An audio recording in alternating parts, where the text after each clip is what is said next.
कुछ चर्चा में खूब है। नीरज, वेदांता फाइनली इन्होंने जो सोचा था वो किया। अब डीलिस्टिंग करने का के लिए बोर्ड ने मंजूरी दे दी है। डिटेल्स बताइए क्या है, उसके बाद इसके ऊपर चर्चा करते हैं। जी हाँ, वेदांता के बोर्ड ने जो मंजूरी दी उसमें 87 रुपये 50 पैसे का जो इंडिकेटिव प्राइस रखा है डीलिस्टिंग के लिए, उसको अप्रूवल मिला है।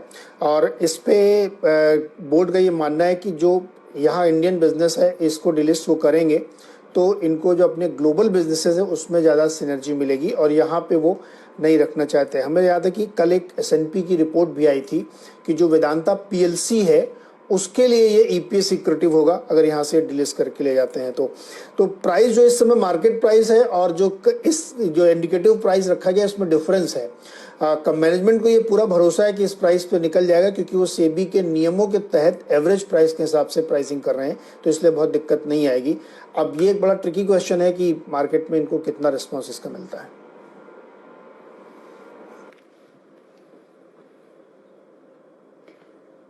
सेठी साहब, इस सवाल का जवाब आप दीजिए, क्या लोगों की तरफ से रिस्पांस मिलेगा? क्योंकि हम जानते हैं कि कई लोगों ने इसे ऑफ कोर्स निचले स्तरों पर लिया, कुछ लोग हैं जो 100, 200, 300 तक के लेवल्स पर भी वेदांता को खरीद कर बैठे हैं। उन्हें क्या करना चाहिए खास तौर से? ये जो कल जो बोर्ड मीटिंग में जो आउटकम आया है, जहाँ पे जो 87.5 रुपए के जो प्राइस इन्होंने जो पहले कम्युनिकेट किया था उस पर ही मुहर लगी है, बट मुझे नहीं लगता इस प्राइस पे इनको कुछ भी डीलिस्टिंग के लिए शेयर्स मिलने वाले हैं। मुझे लगता है ये एक रिवर्स बुक बिल्डिंग का प्रोसेस है जिसमें कंपनी जो शेयर होल्डर्स को ऑफर करेगी और फिर जो शेयर होल्डर्स जिस भाव में देना चाहे उस हिसाब से बुक बनेगी।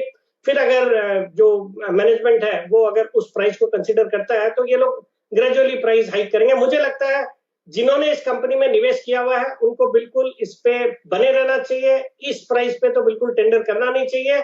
और बाकी मुझे लगता है ग्रेजुअली इसके भाव प्रोमोटर्स को भी अगर डीलिस्टिंग करवानी है तो मुझे नहीं लगता कि इंस्टीट्यूशंस जो काफी FIIs और जो इंडियन इंस्टीट्यूशंस है उनकी इस कंपनी में काफी बड़ी हिस्सेदारी है। मुझे नहीं लगता इन लेवल्स पे ये इस प्राइस पे ये स्टॉक की डीलिस्टिंग पॉसिबल है। मुझे लगता है ग्रेजुअली ये ऑफर बढ़ता जाएगा, जैसे हमने कई पुराने जो डीलिस्टिंग के ऑफर है उसमें देखा है, जैसे SR ऑयल का आप एग्जांपल ले लीजिए, आप पोलरिस का एग्जांपल ले लीजिए। मुझे लगता है ये जो फाइनली जो प्राइस होगी जिसपे डीलिस्टिंग होगी काफी इससे अब एक इंक्रीज प्राइस होगी, काफी सब्सटेंशियल करंट जो ऑफर है उससे प्रीमियम पे होगी। तो मुझे लगता है जो भी निवेशित है, जो भी निवेशक है, उनको बिल्कुल बने रहना चाहिए और इस भाव पे टेंडर नहीं करना चाहिए और फ्यूचर में जब भाव बढ़ेंगे तो उस टाइम पे कंसीडर करना चाहिए डीलिस्टिंग के ऑफर। तो टेंडर ना करें और इस ऑफर के बाद अगर कंपनी सीरियस है तो उसको ऑफर बढ़ाना चाहिए। ये राय बिल्कुल साफ आ रही है। जी हाँ, 10.5% के आसपास की हिस्सेदारी है म्यूचुअल फंड्स की।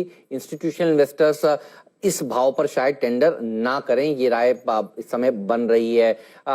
तो अगर है तो होल्ड करके रखिए और इंतजार करिए कि ये डीलिस्टिंग के ऑफर को शायद आगे और बढ़ाएं अगर ये सीरियस हैं। अगर ये सीरियस नहीं हुए तो क्या होगा? ये फिर स्टॉप लॉस आपको रखना चाहिए स्टॉक पर। ये बताइए स्टॉप लॉस क्या होना चाहिए? शुभम जी, वेदांता में आपकी राय क्या है? हेमंत जी, अगर वेदांता को देखें तो कुछ समय से जो पूरे सेक्टर में ट्रेंड है उसके विपरीत यहाँ पे स्टॉक मूवमेंट दिखा रहा है। तो मुझे लगता है कि अभी भी यहाँ पे जो ट्रेंड है वो बिल्कुल बना हुआ है।